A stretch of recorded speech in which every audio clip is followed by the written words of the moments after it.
네, 오늘은 고난은 보석이다, 고난은 보석이다라는 제목으로 하나님 말씀 전하도록 하겠습니다.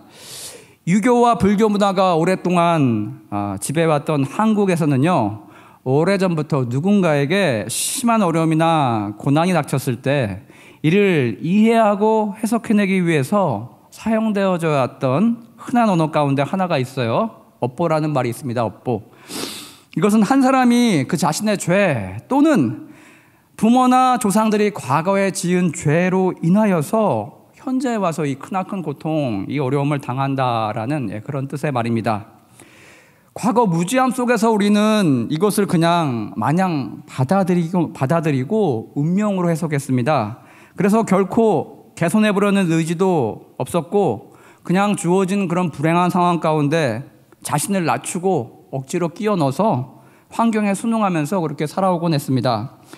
진정 자신에게 이런 암담한 일들이 왜 일어났는지 그 원인에 대해서 파악해보고 그 문제를 찾아서 해결해보려는 노력조차 시도하지 않았다는 것입니다. 오늘같이 읽은 본문에서 보면 이런 업보에 대한 사상이, 비슷한 사상이 이스라엘 백성에게도 어느 정도 내재되어 있는 것을 우리는 엿볼 수가 있어요. 한국에만 이런 미신적인 사상이 있었나 싶었는데 이스라엘에게도 이런 사상이 있네요. 있어 보여요. 네. 그러나 여러분, 성경을 구약부터 전반적으로 쭉 살펴보면 이런 이스라엘의 생각은 한국의 그것, 곧 미신적인 생각과 굉장히 다르다는 거예요. 성경적인 근거가 있음을 우리는 여러 곳에서 발견할 수가 있습니다.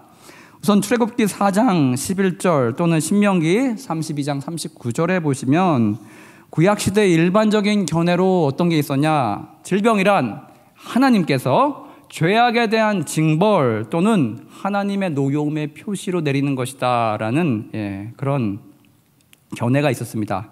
연이어 신약시대에 와서도요, 이러한 개념은 유대인들의 사고 속에 그대로 자리 잡고 있었습니다. 나아가 예수께서도 치유 사건들을 통해서 이 사실들을 언급하신 바가 있었습니다. 요한복음 5장 13절 보시면 예수께서 베데스다 목가의 병자를 고치신 이후에 뭐라고 하십니까? 다시는 죄를 범치 말라 이렇게 말씀하셨고, 또 마태복음 9장 5절에서는 중풍병자를 치유하시면서 내 죄사함을 받았느니라 라고 선포하셨어요. 이처럼 예수께서도 질병과 죄의 인과관계를 인정하셨고 초대교회에서도 이러한 관념은 통용되었습니다. 두 번째로 여러분, 다른 질병의 원인으로 보는 것은 바로 귀신의 영향이라고 보는 것입니다. 공간복음서에서는 예수님께서 병자를 치유하실 때 귀신을 내쫓으시면서 치료하신 경우가 많이 기록되어 있습니다. 이 경우에 있어서 질병의 원인은요, 인간을 괴롭히는 악한 귀신이, 악령의 임재가 그 원인이 되었다는 것입니다. 오늘날로 이야기하자면 여러 가지 정신적인 질환, 정신적인 장애가 실제로 우리 육체 가운데 다른 질병의 원인이 되는 경우를 우리는 볼 수가 있다는 것입니다. 세 번째, 질병의 원인에 대한 마지막 새로운 관점, 뉴 퍼스펙티브가 오늘 우리가 읽은 본문에 나오게 됩니다. 예수께서 새로운 관점을 우리에게 부여해주고 계십니다. 그것은 바로 누군가의 질병, 그 질병 자체가 하나님의 영광을 드러내기 위한 기회 또는 도구로 보는 그런 경우인 것입니다. 이렇듯 예수님께서는요, 질병이나 불행의 원인이 반드시 죄나 사단의 그 역사로 인한 것만은 아니다라고 말씀하고 계십니다. 즉 예수께서는요, 불행이 반드시 죄의 척도가 아님을 오늘 에피소드를 통해서 밝히고 계십니다. 이렇듯 여러분, 인간의 선행 여부나 인간의 의지와 상관없이 하나님께서는 종종 저와 여러분에게 질병을 허용해 주신 경우가 때론 있다는 것입니다. 앞서 언급한 일반적이고 전통적인 질병의 원인, 견해와는 전혀 다른 이유에서 이것이 발병이 생긴다는 것입니다. 병에 대한 새로운 관점, 새로운 해석이 오늘 예수님을 통해서 우리 본문에 소개되고 있어요. 본문 2절 보시면 제자들이 날 때부터 소경된 자를 가리켜 랍비여, 이 사람이 맹인으로 난 것이 누구의 죄로 인함이니까? 라고 예수께 물었어요. 연이어 이 질문에 답을 주관식으로 기다리는 게 아니라 예수님께 객관식으로 골라달라면서 이렇게 다시 묻습니다. 자기이니까? 그의 부모이니까? 네, 여러분, 우리 옛날에 시험 볼 때 의외로 더 어려운 문제가 뭐예요? OX 문제예요. 정답 확률이 50%인 거, 둘 중에 하나인 거. 제자들이 예수님께 A, 자기 죄 때문입니까? B, 부모의 죄 때문입니까? 이렇게 양자택일해달라면서 단도직입적으로 질문을 하고 있습니다. 왜 이런 질문을 던질 수밖에 없었는지는 위에서 제가 죄의 발병의 원인이 죄에서부터 온다라는 생각이 이스라엘 문화권 안에 성경 안에 내재되어 있다고 설명드렸어요. 그러자 예수께서는요, 이 질문에 대해서 아주 간단하면서도 명확한 답변을 주셨어요. 그것은 바로 하나님이 하시는 일, 하나님이 하신 일을 우리에게 보여 나타내고자 하심이라, 이렇게 말씀해 주셨습니다. 영어 성경에는요, 우리 옛날에 T 입고 다녔던 거 있잖아요. God works. Works of God might be displayed, 보여지게. In Him, 저 소경 안에서 displayed, 뭐가? 하나님의 일들이 보여지게 하기 위해서, 즉 하나님의 일, 하나님의 영광이 그의 삶 가운데 임하게 된 것을 여러 사람들에게 보여주기 위해서 그가 소경으로 태어났다라고 이렇게 말씀해주고 있습니다. 여러분, 실제로 창세 이후로 선지자들을 통해서 하나님께서 수많은 각양각색의 기적을 일으키셨습니다. 하지만 한 번도 맹인의 눈을 뜨게 하는 기적은 이전에 없었어요. 즉 지금 맹인의 눈을 뜨게 하는 바로 이분은 많은 선지자 중에 한 분이 아니라는 거예요. 원 오브 댐이 아니라는 거예요.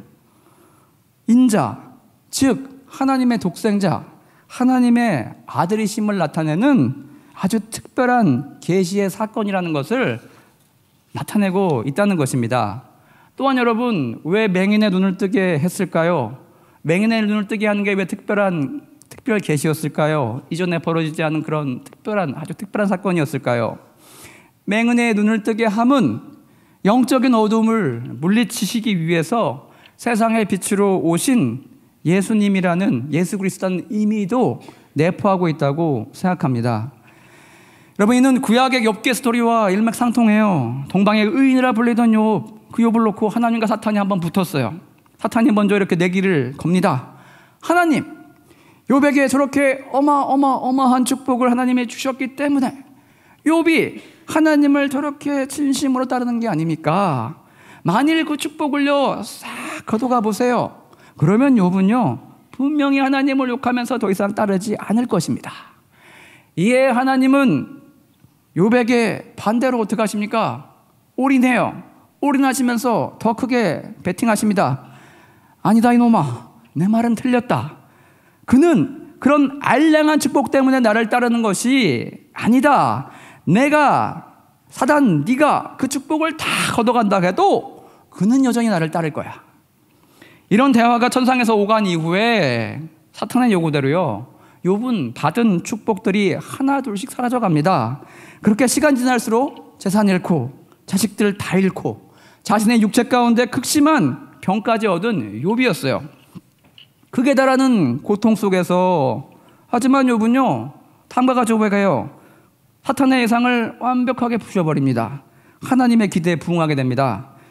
욥기 1장 21절에 이르되 내가 모태에서 알몸으로 나왔사온즉 또한 알몸이 그리로 돌아가올지라.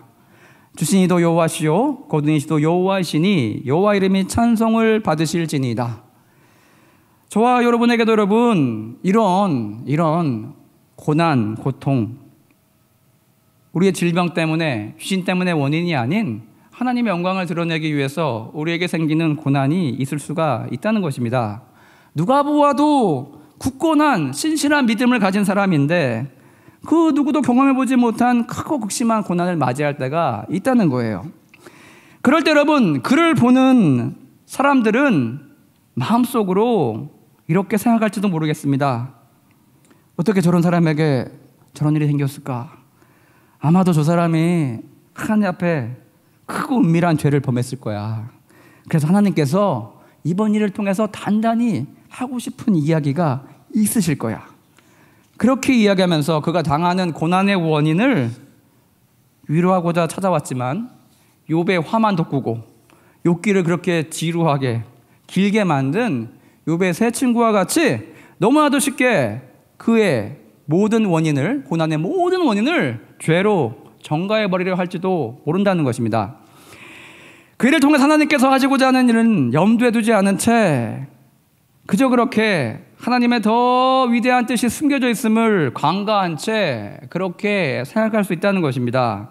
이렇듯 때론 사람들이요, 고난받는 이유가 때로는 자신의 죄 때문이기도 하겠지만 반대로 한 인생의 큰 고난, 어려움들을 통해서 하나님께서 어떤 놀라운 일들을 이루기 위해서 나의 지경을 높이시고 나의 믿음의 수준을 높이시기 위해서 그거를 허용하신 그런 과정임을 전혀 의식하지 못하고 하나님의 그 놀랍고 크신 뜻을 그냥 간과해버리는 경우가 우리에게 종종 있다는 것입니다.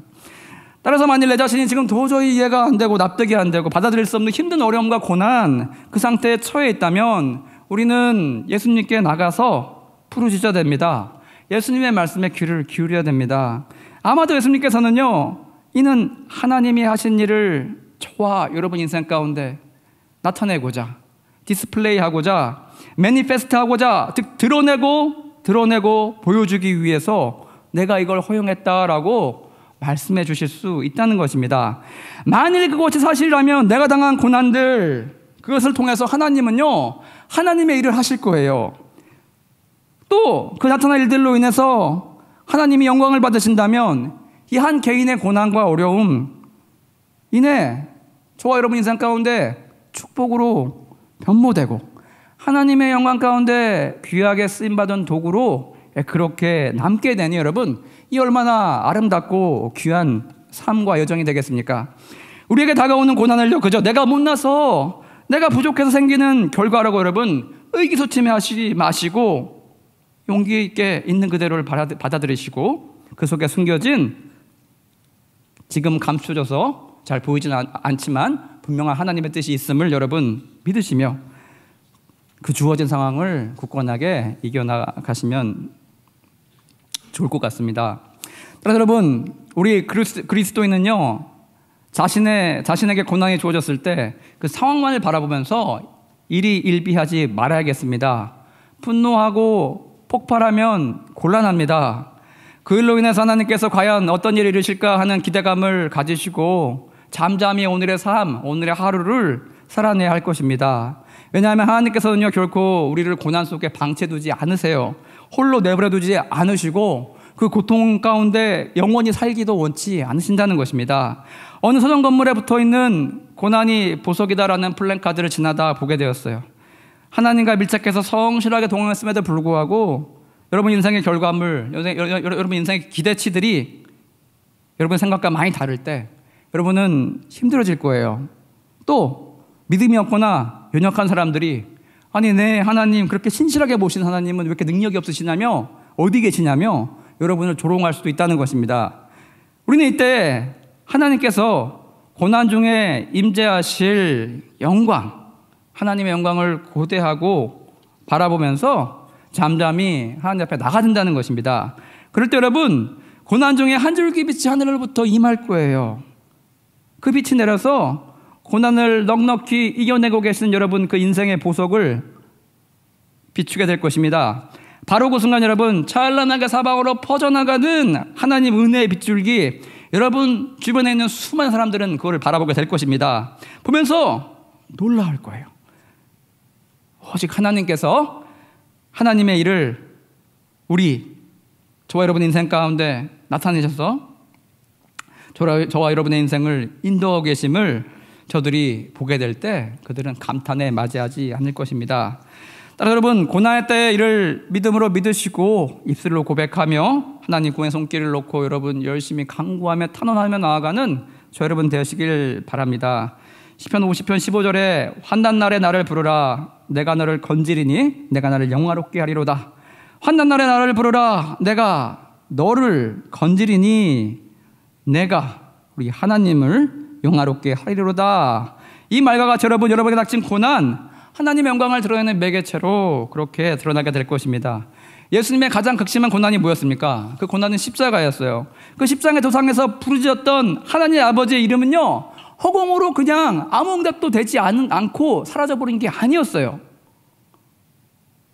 바로 그 시점에 응답되어진 게 아니고 3일 후에 예수께서 죽음을 깨시고 부활하심으로 하나님의 권능이, 영광이 예수 그리스도 위에 부활하신 육체 위에 함께 하고 계셨다는 것입니다. 십자가의 고난을 통과한 예수께서는요, 그렇게 하나님을 영화롭게 드러내는 삶을 사셨습니다. 저와 여러분에게도 십자가에 버금가는 고통의 순간이 다가올 때가 있어요. 그때 여러분 하나님의 이름을 부릅시다. 때론 하나님 어찌하여 나를 버리셨나이까? 고통 속에 여러분 비명과 절규에 가까운 그런 기도일지라도 우리 하나님 분명히 듣고 계십니다. 연이여, 내가 정한 때가 아니고 내가 원하는 때가 아니고 하나님이 정하신 때가 이르면 주의 영광 중에 우리를 분명히 환난 속에서 건져내 주시고 하나님의 영광 우리 인생 가운데 가득 부어 주실 거라는 것입니다. 여러분, 기도함으로 고난 중에 하나님께 소망을 두고 하나님을 붙들면 하나님의 사이즈로 우리의 생각과 용기가 더불어 커져버립니다. 연이어 세상 사람들은 신기합니다. 저 정도 어려움 당하면 불평하고 누구 원망하고 억울함 호소할 텐데, 아니 저 사람은 왜 저렇게 잘 견뎌내지? 그렇게 여러분 거친 파도가 막 있는 그 바다 위, 막 태풍이 부는 그 바다 위를요, 수면 위를 운행하시던 하나님의 영과 같이 그저 고요하게 잠잠하게 그렇게 운행하는 저와 여러분 된다는 것입니다. 소망의 눈망울과 고통 중에도 미소를 가득 품고 인내하는 우리를 세상 사람들은 신기하게 바라볼 뿐입니다. 여러분, 성경은 고난의 보석으로 고난을 보석으로 변화시킨 사람들의 이야기들입니다. 이야기 합산입니다. 따라서 여러분, 성경이라는 보석함에는요, 수많은 믿음의 선배들의 보석들로 가득 차 있습니다. 여러분의 신앙의 가치, 저와 여러분의 신앙의 가치 무게를 누가 따져본다고 할 때 이와 크게 다르지 않다는 것입니다.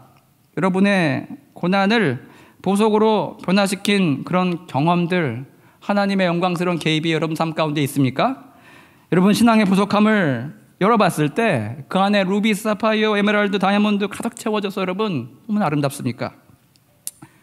여러분, 고난 속에 하나님께서 영광 중에서 여러분 건져주셨던 하나님의 찬란한 고백, 그 고백이 여러분 삶 가운데 넘쳐났으면 좋겠습니다.